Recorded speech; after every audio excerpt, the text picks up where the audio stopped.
The Mid-Sodor Railway, Season 4, Episode 16, The Fate of Smudger.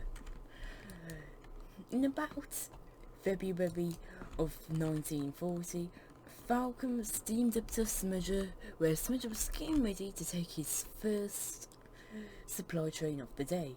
"Hello, Smudger," grumbled Falcon. "Hello, Falcon," Smudger said as he looked away. Why does Jordan Edwards even keep you in order when you are more useless than the rest of us right now? You know, at least me, Duke, Stuart, Jason, at least Alfred can be taken care of, unlike you, where he can't even afford new parts for you, but can afford Duke a complete overhaul.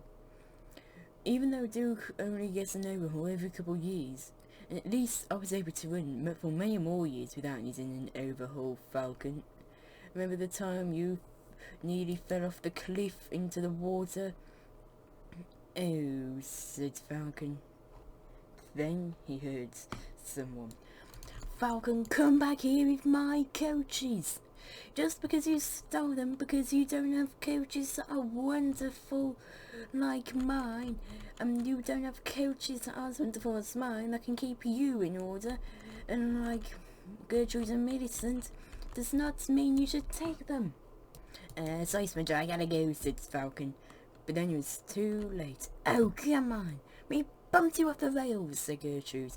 "We will not tolerate your nonsense," said Millicent.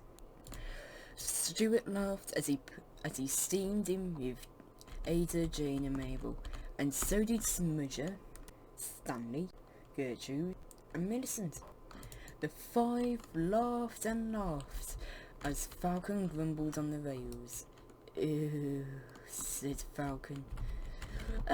"Anyway," said Smudger, "it's time for me to get to work. Goodbye," said Smudger. "Goodbye," said everyone, apart from Falcon.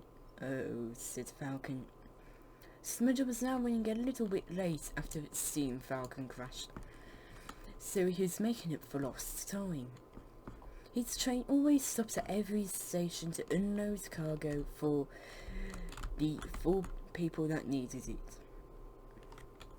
"Ah," said Smudger, "time to steam on again." He, however, did not realise the points were jammed. He usually steamed past the mountain road over to Ulfstead Road, but he didn't this time. He steamed down the line happily. He thought that maybe the points were jammed, which was the case. They had broken down. They lost connection to their signal box, and this caused a bit of trouble. Up ahead, Jason and Alfred was pulling a train. Alfred was helping Jason while Jason pulled the train. Jason and Alfred were steaming away when... "Don't forget your trucks, Jason," said Alfred as he steamed beside him. "Oh, right," said Jason. He came to a stop and was about to move back when they heard Smudger's whistle. "Oh no," said Alfred. I gotta move these tracks," said Jason. "Why am I so bad at pulling trains?" "Hurry, Jason," said Alfred. Jason tried to move, but because engines can't start fast and they have to build up speed, he could not get to the trucks in time. Smudger saw what was up ahead. He tried braking, but it was no use. He crashed into the trucks. The two engines were shocked, and they tried to speak to Smudger.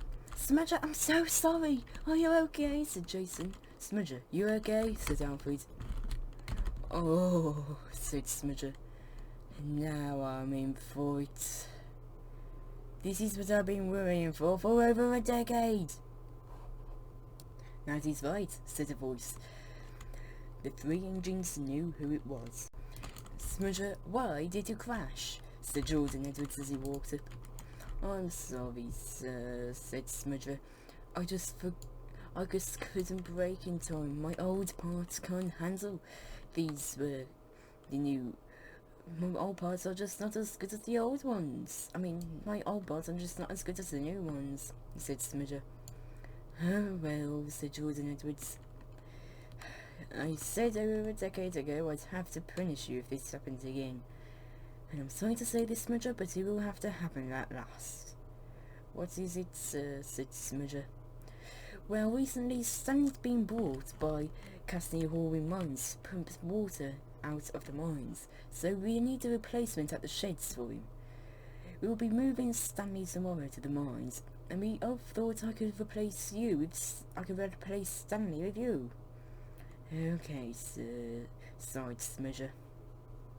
But sir, said Jason. Yes, Jason, said Jordan Edwards. He walked up to Jason. It's actually my fault.